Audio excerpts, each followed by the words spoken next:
स्वागत। आज हम बात कर रहे हैं अर्थव्यवस्था की। मतलब ये चलती कैसे है आखिर। सुनने में बड़ा लगता है पर है हमारे रोजमर्रा के जीवन का हिस्सा। हमारे पास 12वीं क्लास की इकोनॉमिक्स की किताब के कुछ हिस्से हैं। अब हाँ, ये बेसिक लग सकता है पर हम सिर्फ परिभाषाएं नहीं रटेंगे। हम कोशिश करेंगे कि इन बुनियादी बातों के पीछे का लॉजिक समझें कि ये सब आपस में कैसे जुड़ा है।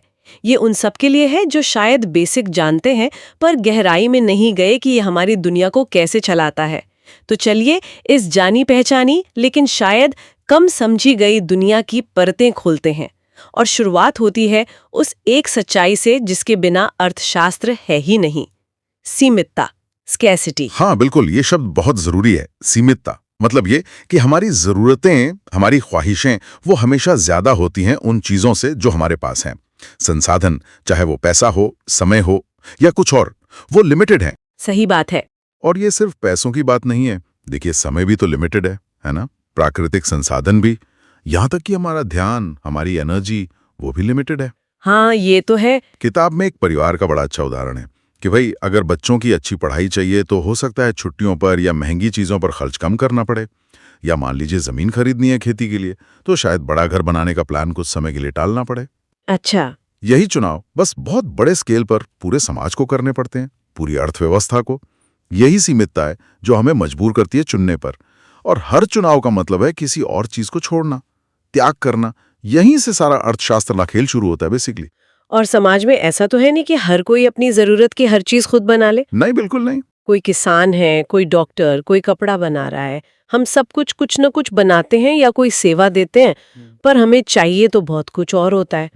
तो एक तालमेल बिठाना पड़ता है ना, जो समाज में बन रहा है यानी उत्पादन, और जो इस्तेमाल हो रहा है यानी उपभोग, उसमें बैलेंस कैसे बने। हाँ बिल्कुल। और स्रोत में मक्के का उदाहरण बड़ा सटीक है। सोचिए, अगर किसी साल मक्के की फसल जरूरत से बहुत ज्यादा हो जाए, अब क्या होगा? या तो खराब होगा।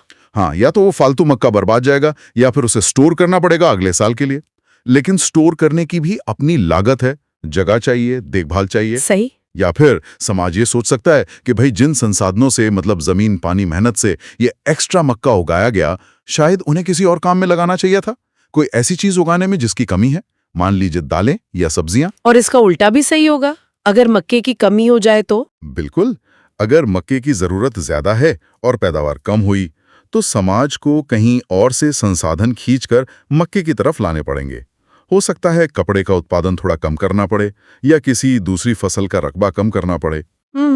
इसी चीज को अर्थशास्त्री कहते हैं संसाधनों का आवंटन, रिसोर्स एलोकेशन। ये जो लिमिटेड संसाधन हैं, उन्हें अलग अलग जरूरतों और कामों में कैसे बांटा जाए, कौन सा संसाधन किस काम में कितना लगेगा, ये तय करना ही आवंटन है। अच्छा, वो किताब में एक फुटनोट भी है जो याद दिलाता है कि अभी हम आसानी के लिए मान रहे हैं कि सारा लेन देन समाज के अंदर ही हो रहा है, बाहर से व्यापार नहीं हो रहा। पर ये जो सिद्धांत है आवंटन का, ये हर लेवल पे लागू होता है, गांव हो, शहर हो, देश हो या पूरी दुनिया। तो इस सीमितता और आवंटन की जरूरत से आप कह रहे हैं दो बुनियादी सवाल खड़े होते हैं किसी भी अर्थव्यवस्था के लिए। हाँ, दो केंद्रीय सवाल। पहला आवंटन का सवाल, यानी क्या चीजें बनाई जाएं और कितनी मात्रा में बनाई जाएं, हमारे लिमिटेड संसाधन किन चीजों के उत्पादन में लगेंगे। और दूसरा है वितरण का सवाल, डिस्ट्रीब्यूशन। मतलब जो चीजें बन गई वो समाज के अलग अलग लोगों तक या समूहों तक कैसे पहुंचेंगी, किसे कितना मिलेगा। ये सुनने में तो बड़े सीधे सवाल लगते हैं। हाँ, लगते सीधे हैं, पर असल दुनिया में इनका जवाब खोजना बहुत पेचीदा होता है, क्योंकि अर्थव्यवस्थाएं बहुत जटिल होती हैं, कई परतें होती हैं। लेकिन आप कितनी भी कॉम्प्लेक्स इकोनॉमी को देख लें, ये दो सवाल हमेशा उसके केंद्र में रहेंगे। सारी इकोनॉमिक एक्टिविटी उन्हीं के इर्द गिर्द घूमती है। चलिए इन सवालों को थोड़ा और समझते हैं। पहला वाला, क्या उत्पादन किया जाए और कितनी मात्रा में। ये सिर्फ ये नहीं कि मक्का उगाएं या कपड़ा बनाएं, इसमें तो बहुत सारे विकल्प हैं। बहुत सारे, बिल्कुल। क्या हम बुनियादी जरूरतों पर ज्यादा जोर दें, जैसे खाना, कपड़ा, मकान, या फिर लग्जरी आइटम्स जैसे बड़ी गाड़ियां, एसी, इन पर ज्यादा संसाधन लगाएं? खेती को प्राथमिकता दें या इंडस्ट्री और सर्विस सेक्टर को? और सोचिए, शिक्षा और स्वास्थ्य पर ज्यादा खर्च करें या फिर मिलिट्री पर? हाँ, और शिक्षा में भी क्या सबको बेसिक एजुकेशन मिले, ये ज्यादा जरूरी है, या फिर हायर एजुकेशन और रिसर्च पर ज्यादा पैसा लगाना चाहिए? एक और बड़ा चुनाव है। आज हम ज्यादा मजे कर लें ज़्यादा चीज़ें इस्तेमाल कर लें, या आज कुछ बचत करके उन संसाधनों को मशीनें बनाने में, फैक्ट्रियां लगाने में, सड़कें बनाने में लगाएं, ताकि भविष्य में उत्पादन और बढ़ सके। हर चुनाव का मतलब कुछ छोड़ना है। अगर मिलिट्री खर्च बढ़ाया तो शायद अस्पतालों के लिए कम पैसा बचेगा। अगर आज ज्यादा खा लिया तो हो सकता है कल के लिए कम बचे। ये सब एक दूसरे से मुकाबला करते विकल्प हैं। चुनाव तो करना ही पड़ेगा। बिल्कुल, कोई आसान जवाब नहीं होता यहाँ। फिर आता है दूसरा बड़ा सवाल, उत्पादन कैसे किया जाए। ये टेक्नोलॉजी और प्रोसेस की बात है। हाँ, बिल्कुल। मतलब कोई चीज बनाने के लिए हम इंसानों की मेहनत, लेबर का ज्यादा इस्तेमाल करें या मशीनों का, कैपिटल का। जैसे किताब में कहा है, छोटे किसान शायद हल बैल से काम चलाएं और बड़े फार्म ट्रैक्टर यूज करें। हाँ, कपड़ा हाथ से बुने या पावर लूम पर कौन सी टेक्नोलॉजी अपनाएं? वो जो हमारे पास है और सस्ती है, या वो जो ज्यादा एफिशिएंट है पर महंगी है, शायद बाहर से मंगानी पड़े। हर चीज बनाने के लिए जमीन, मेहनत, पूंजी, इनका क्या मिक्सचर इस्तेमाल होगा? ये तो बहुत प्रैक्टिकल सवाल है। हर देश, हर कंपनी को सोचना पड़ता होगा। बिल्कुल, और इसका जवाब अर्थव्यवस्था के कैरेक्टर को तय करता है। मान लीजिए किसी देश में लेबर बहुत है, सस्ता है, तो वहां शायद लेबर इंटेंसिव तकनीकें ज्यादा चलेंगी। जहां पूंजी आसानी से मिलती है, वहां शायद मशीनों का ज्यादा इस्तेमाल होगा। और इन फैसलों का सीधा असर पड़ता है उत्पादन की लागत पर, उसकी एफिशिएंसी पर। और तीसरा सवाल, जो शायद सबसे मुश्किल लगता है, उत्पादन किसके लिए किया जाए? मतलब जो बन गया वो मिलेगा किसे? समाज में उसका बंटवारा कैसे होगा? हाँ, ये वितरण या डिस्ट्रीब्यूशन का सवाल है। किसे कितना हिस्सा मिलेगा? क्या अमीरों को ज्यादा, गरीबों को कम? गांव और शहर के बीच बंटवारा कैसा होगा? क्या पुरुषों और महिलाओं को बराबर मिलेगा? क्या बच्चों की, बूढ़ों की या जो लोग डिसेबल्ड हैं, उनकी खास जरूरतें पूरी होंगी? क्या समाज की ये जिम्मेदारी है कि सबको कम से कम रोटी, कपड़ा, मकान तो मिले ही? बिल्कुल। और क्या बेसिक पढ़ाई और स्वास्थ्य सेवाएं ये सबको मुफ्त या कम कीमत पर मिलनी चाहिए? यहाँ आकर इकोनॉमिक्स सिर्फ नंबरों का खेल नहीं रह जाता। नहीं, बिल्कुल नहीं। यहाँ नैतिकता जुड़ जाती है, सामाजिक न्याय का सवाल आता है, राजनीति आती है, फिलॉसफी भी आती है। हर समाज इन तीनों सवालों के क्या, कैसे और किसके लिए जवाब अपनी समझ, अपने मूल्यों और अपनी राजनीतिक व्यवस्था के हिसाब से देता है।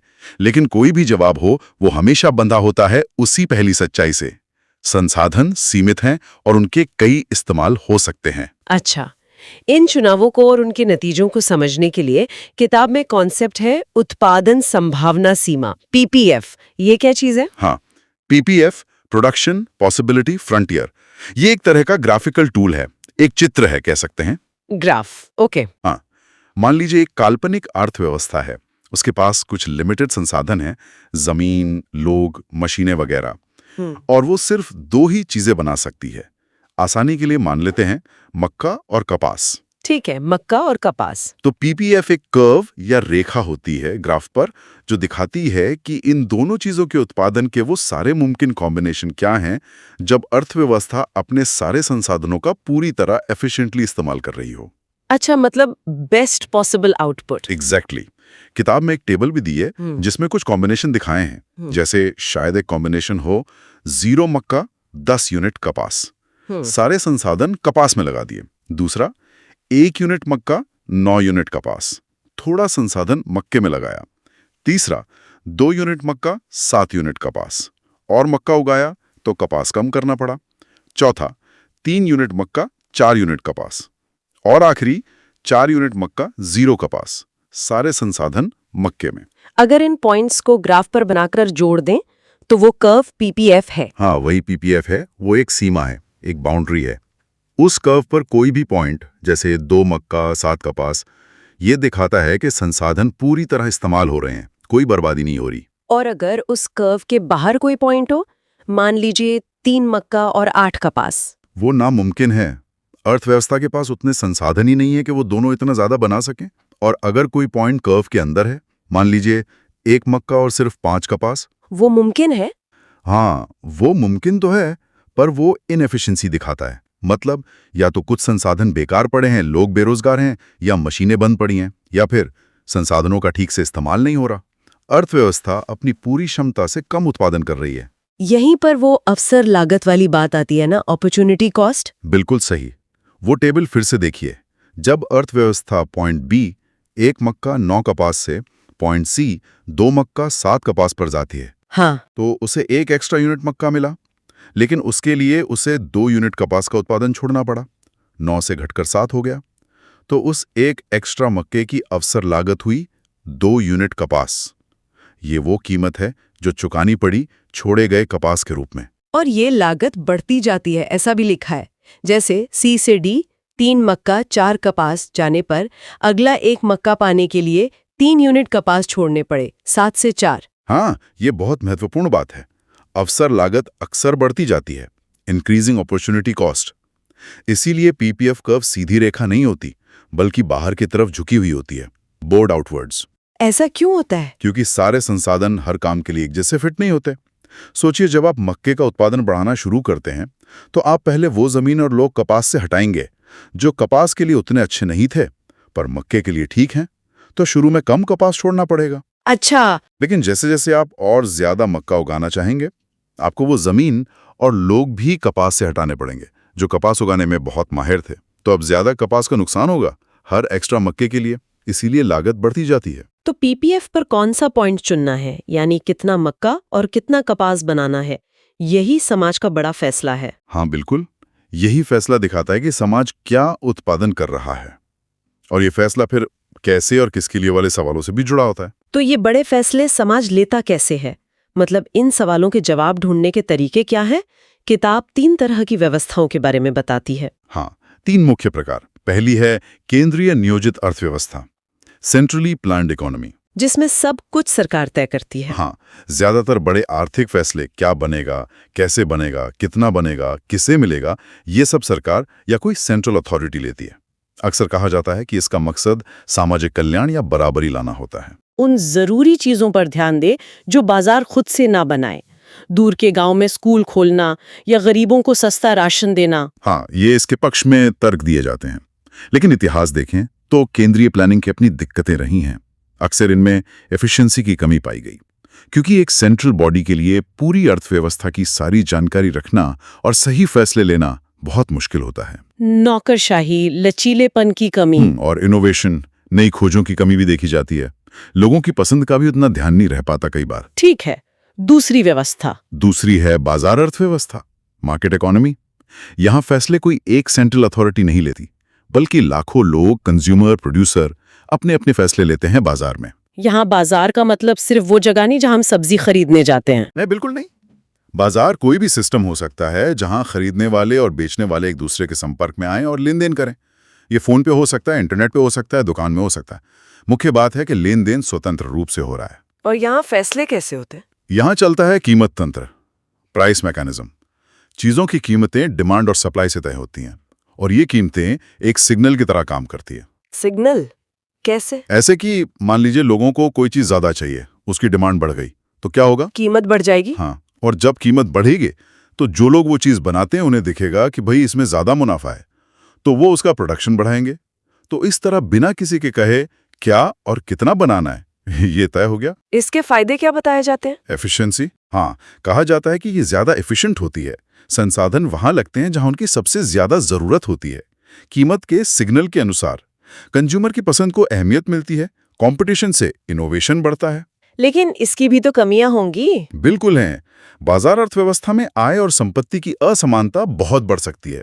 हो सकता है ये उन चीजों का उत्पादन कम करे जिनका समाज को फायदा तो है, पर बनाने वाले को तुरंत मुनाफा नहीं दिखता, जैसे शायद पर्यावरण की रक्षा या बेसिक साइंटिफिक रिसर्च।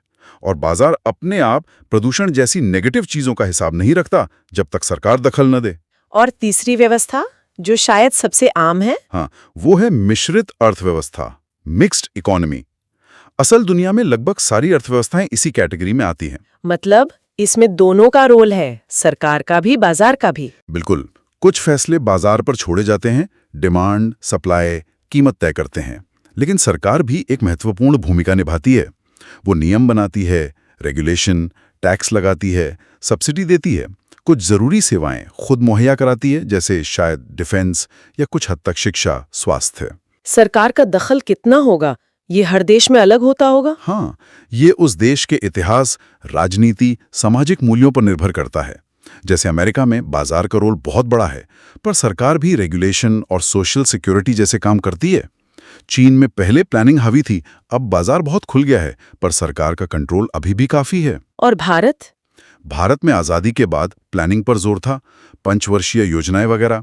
फिर 1991 के बाद से बाजार की भूमिका बहुत बड़ी है, लेकिन सरकार आज भी गरीबी हटाने के कार्यक्रम चलाती है, शिक्षा स्वास्थ्य में बड़ा रोल निभाती है। तो भारत भी एक क्लासिक मिक्स्ड इकोनॉमी है। ये मिश्रण ही असलियत है। अच्छा, अब जब हम ये समझ रहे हैं कि अर्थव्यवस्थाएं कैसे काम करती हैं, तो ये भी जानना चाहिए कि जो लोग इसे स्टडी करते हैं, अर्थशास्त्री, वो सोचते कैसे हैं। किताब में 2 तरीकों का जिक्र है। हाँ, 2 मुख्य नजरिए हैं।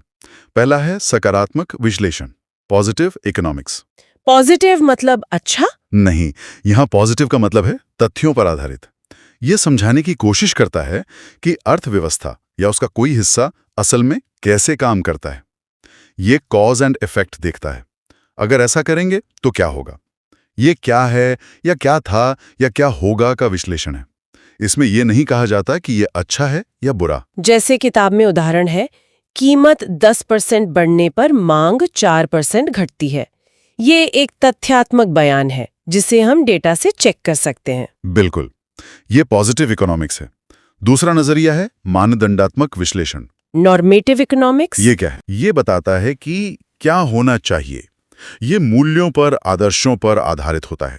इसमें राय होती है, सिफारिश होती है, जैसे सरकार को गरीबों की मदद के लिए ज़्यादा खर्च करना चाहिए या टैक्स कम होने चाहिए ताकि लोग ज़्यादा निवेश करें।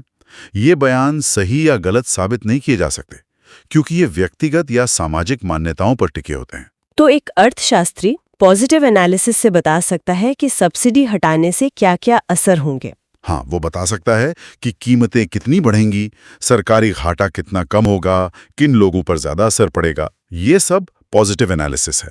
लेकिन सब्सिडी हटानी चाहिए या नहीं, ये फैसला नॉर्मेटिव होगा। हाँ, क्योंकि इसमें मूल्य जुड़ जाएंगे।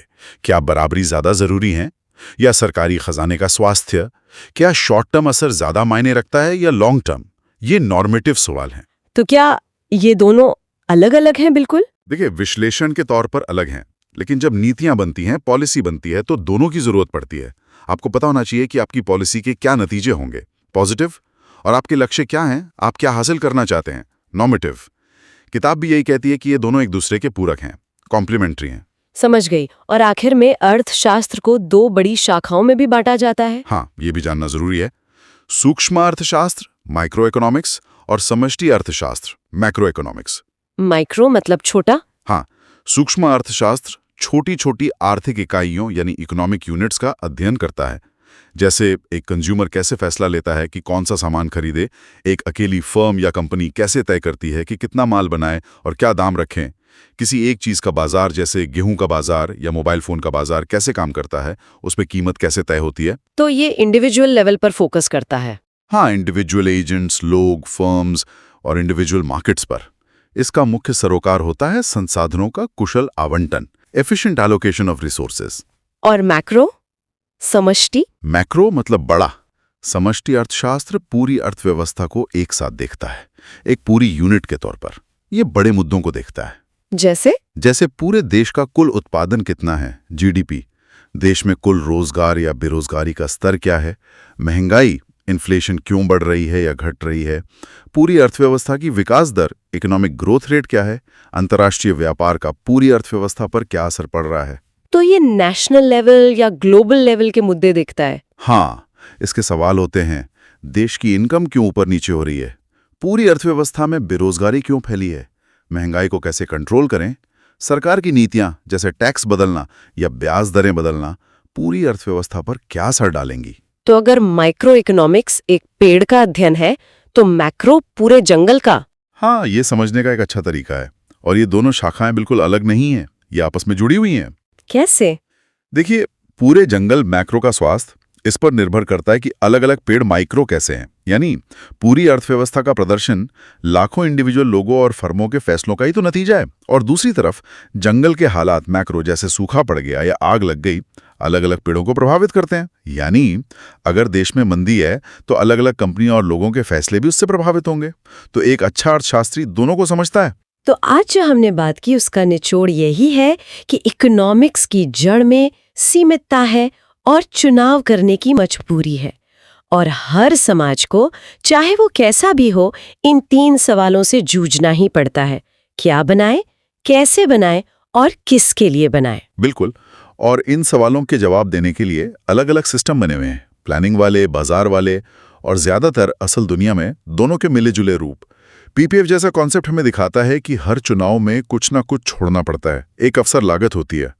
और पॉजिटिव नॉर्मेटिव का फर्क हमें सिखाता है कि आर्थिक मुद्दों को समझने और उन पर बहस करने के 2 अलग-अलग पर जरूरी तरीके हैं। जाते जाते एक सवाल मन में आता है। जब हमें पता है कि संसाधन हमेशा कम रहेंगे और चुनाव हमेशा करने होंगे, तो कोई भी समाज अपनी आज की जरूरतों, खाना, कपड़ा, स्वास्थ्य, शिक्षा और अपने भविष्य के लिए जरूरी चीजों जैसे पर्यावरण बचाना, नई टेक्नोलॉजी में इन्वेस्ट करना या अगली पीढ़ी के लिए संसाधन छोड़ना, इनके बीच बैलेंस कैसे बनाए? ये एक लगातार चलने वाली चुनौती है। हाँ, ये एक बहुत बड़ा और मुश्किल सवाल है। इसका कोई एक आसान जवाब शायद है ही नहीं।